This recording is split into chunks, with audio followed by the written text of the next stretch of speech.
Back home now, wool is winning again. Minister Nicola Willis announcing this morning that Kāinga Ora will be returning wool carpets to all state homes. New ones, that is. Joining me now, Wayne Langford from Fed Farmers. He's at Field Days. Wayno, come in. Good to see you. How are you?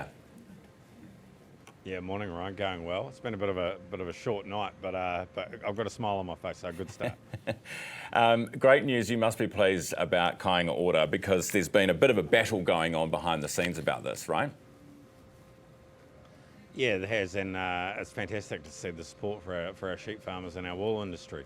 It is the backbone of what New Zealand was built on, and we're having one last dig at getting it going again. And I think we're going to be successful if we can support it like what they are at the moment.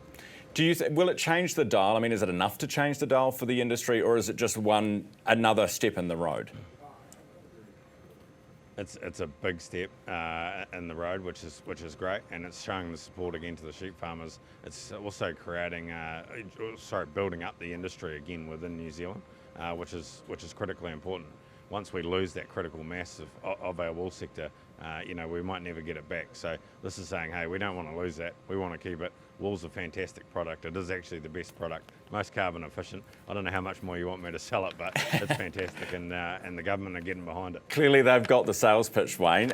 You're at Field Days. We'll get to the vibe there in a second, but some other new numbers out this morning. This is new numbers for our food and fibre exports, on track to break new records. Of course, we've already been hitting them over the last few months, but dairy export revenue up 16% to 27 billion, meat and wool up 8% to 12.3 billion, horticulture up 19% to 8.5 billion. The total due to hit 60 billion according to projections. This is the year ending June. Do you think, and clearly the government, you feel like the government is on side with farmers at the moment. Do you think that is actually having a material impact on the results that we're seeing? Oh, definitely. I mean, ultimately, the overseas markets determine how our products go, but removing some of the red tape and the problems that we've been having on the farm over the last few years, and making it easier for farmers to produce, getting those small efficiencies up and going.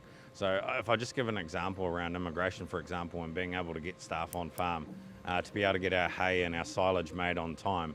If you're a day late making your silage, it could cost you 30 to 40% of the value of that silage, or the feed value of that silage. So that's a significant production drop, as you can imagine. So it's doing small things like being able to get staff and contractors on the farm. That can make a huge difference. So sometimes it feels like a government announcement doesn't make a big difference, and you say, hey, what difference will that make? Well, something as small as that can make a bigger difference as that, and it all adds to this overall profitability. And the vibe too. Speaking of which, how is it at Field Days? I mean, you said it sounded like maybe you'd had a late night last night, Wayne. Yes, a great night actually. We're a big night supporting the Rural Support Trust. They had a big dinner here last night, raising I think $400,000, which is fantastic.